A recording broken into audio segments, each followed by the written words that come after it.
दोस्तों, आपने ये खबर तो जरूर सुनी होगी कि नॉर्थ अटलांटिक ओशन में पिछले 111 साल से डूबे टाइटैनिक जहाज को देखने गई टाइटन पनडुब्बी में खतरनाक धमाका हुआ और उसमें बैठे 5 अरबपतियों की दर्दनाक मौत हो गई। लेकिन आखिर उस दिन क्या हुआ था और क्यों इतने समय के रिसर्च और डेवलपमेंट के बाद बनाई गई ये पनडुब्बी अचानक से फट गई? आपको यहाँ ये बात बताते चलें कि जब टाइटन को समंदर में उतारने से पहले तैयार किया जा रहा था, तब उसमें एक दिक्कत सामने आई थी। वो क्या दिक्कत थी और आखिर पता होने के बावजूद भी इन लोगों ने अपनी जान जोखिम में क्यों डाली? सवाल तो कई हैं और आज हम टाइटन पनडुब्बी से जुड़े इन्हीं सवालों के जवाब से पर्दा उठाएंगे, तो पूरा वीडियो जरूर देखिएगा। ओशन गेट टाइटन पनडुब्बी ने अपना सफर कनाडा के सेंट जॉन पोर्ट से शुरू किया। जिस लोकेशन पर पहुंचकर इसे समंदर के अंदर डाइव करना था, वो सेंट जॉन पोर्ट से करीब 700 किलोमीटर दूर था। साल 1912 में समंदर के इस इलाके में टाइटैनिक जहाज के एक बड़े आइसबर्ग से टकराने के बाद वो 2 हिस्सों में टूटकर समंदर में डूब गया था और 1500 से भी ज्यादा यात्रियों ने अपनी जान गंवाई थी। जिसके बाद कई सर्च ऑपरेशन हुए, लेकिन समंदर की गहराइयों में डूबा टाइटैनिक मिलने का नाम नहीं ले रहा था। हालांकि डूबने से करीब 73 साल बाद 1985 में टाइटैनिक जहाज की सही लोकेशन का पता लगा और 18 जून 2023 के दिन अपने साथ 5 अरबपतियों को लेकर टाइटन पनडुब्बी इसी जगह डाइव करके समंदर की सतह से 12,000 फीट नीचे जाने वाली थी। इस सफर में मौजूद 5 लोगों में से सबसे पहले थे एक्शन एविएशन के चेयरमैन हामिश हार्डिंग, जिन्होंने जेफ बेजोस के साथ अंतरिक्ष में भी सफर किया था। दूसरे नंबर पर 77 साल के फ्रांसीसी गोताखोर पॉल हेनरी थे, जो टाइटैनिक के मलबे की जांच के लिए 1987 में हुए पहले मानव युक्त मिशन का हिस्सा भी थे, इसलिए इन्हें मिस्टर टाइटैनिक भी कहा जाता था। तीसरे और चौथे नंबर पर थे पाकिस्तानी बिजनेसमैन शहजादा दाऊद और उनके बेटे सुलेमान दाऊद, जिसमें से सुलेमान की उम्र तो सिर्फ 19 साल थी। वहीं 5वें व्यक्ति थे टाइटन सबमरीन बनाने वाली कंपनी ओशन गेट के सीईओ स्टॉकटन रश, जो इस पनडुब्बी के पायलट की तरह सफर का हिस्सा बने थे। इन 5 लोगों ने 1912 में डूबी टाइटैनिक का मलबा देखने के अपने शौक को पूरा करने के लिए इस सफर को चुना था, और अगर ये सफर सफल रहता तो और लोगों के लिए भी इस यात्रा का बंदोबस्त किया जाता। लेकिन इनके साथ ऐसा रूह कपाने वाला हादसा हुआ कि अगले कई सालों तक कोई टाइटैनिक के पास जाने का सोचेगा तक नहीं। दोस्तों, वैज्ञानिकों का मानना है कि समंदर की गहराइयों में जाना अंतरिक्ष में जाने से भी ज्यादा मुश्किल है और इसकी सबसे बड़ी वजह है पानी का प्रेशर। इसी प्रेशर की वजह से कई तरकीबें खोजने के बावजूद वैज्ञानिक आज तक टाइटैनिक के मलबे को समंदर से बाहर नहीं निकाल पाए। टाइटैनिक का मलबा समंदर की सतह से करीब 4 किलोमीटर यानी कि 4000 मीटर की गहराई में मौजूद है।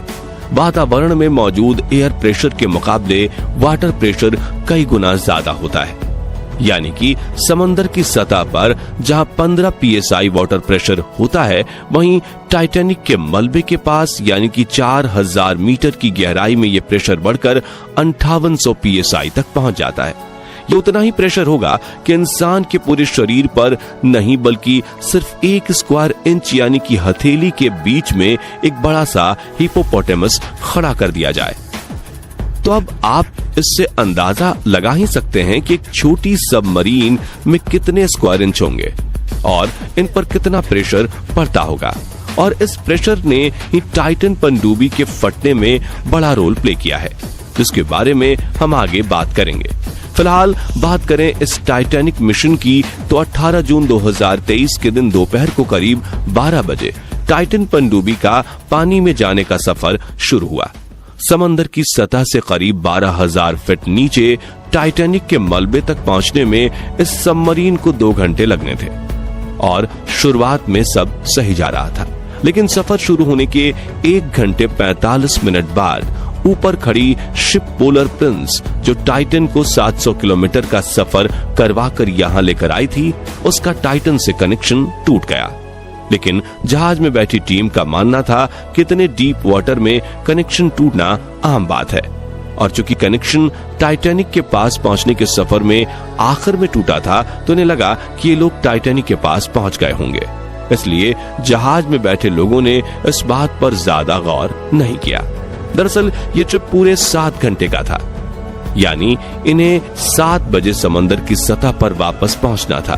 और जैसे जैसे समय बीतता गया तो ऊपर मौजूद क्रू की बेचैनी बढ़ती गई, लेकिन वो सोच रहे थे कि शायद सबमरीन का कम्युनिकेशन सिस्टम बिगड़ गया हो। लेकिन जब शाम 7 बजे के बाद भी पनडुब्बी ऊपर नहीं आई, तब इन्हें अंदाजा लग गया कि नीचे कुछ तो गड़बड़ हुई है, और उन्होंने सबमरीन खोजने की कोशिश शुरू कर दी। रात के करीब 10 बजे उन्होंने यूनाइटेड स्टेट्स के कोस्ट गार्ड से मदद मांगी, और दूसरे दिन सुबह यूएस और कनाडा के कोस्ट गार्ड्स के जहाज और हेलीकॉप्टर्स ने अटलांटिक सागर में पनडुब्बी की तलाश करना शुरू कर दिया। समंदर की सतह के साथ सोनार की मदद से इन्होंने समंदर के अंदर भी टाइटन की तलाश जारी रखी। अब चूंकि ये 5 अरबपति थे, इसलिए इस सर्च ऑपरेशन में कंपनी के साथ कई प्राइवेट सर्च एजेंसीज भी जुड़ती चली गईं, और 2 दिन बीत गए, लेकिन किसी को भी टाइटन का कोई सुराग नहीं मिल रहा था। लेकिन फिर 21 जुलाई के दिन सुबह 6 बजे सर्च टीम को अंडर वाटर रेडार के जरिए डीप ओशन में कुछ आवाजें सुनाई दी, और सर्च टीम ने तुरंत ही अपने रिमोट ऑपरेटेड व्हीकल्स को आवाज की तरफ भेजा। लेकिन इस बार भी टाइटन की कोई खबर नहीं मिली।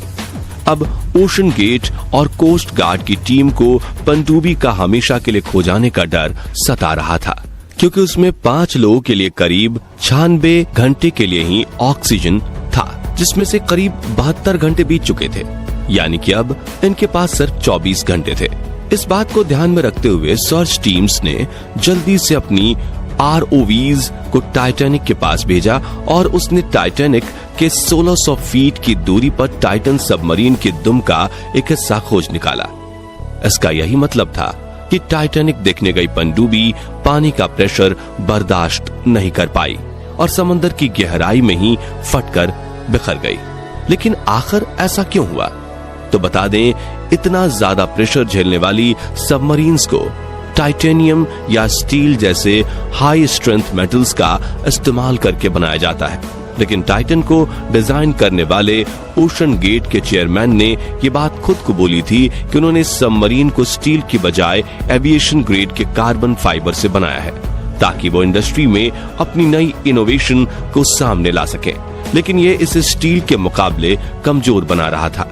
अब ऐसा नहीं है कि उन्होंने इसे टेस्ट नहीं किया, बल्कि सबमरीन के तैयार हो जाने के बाद इन्होंने इस पर 5000 से लेकर 10,000 PSI का प्रेशर टेस्ट भी किया था, जिसमें ये पास हो गई थी।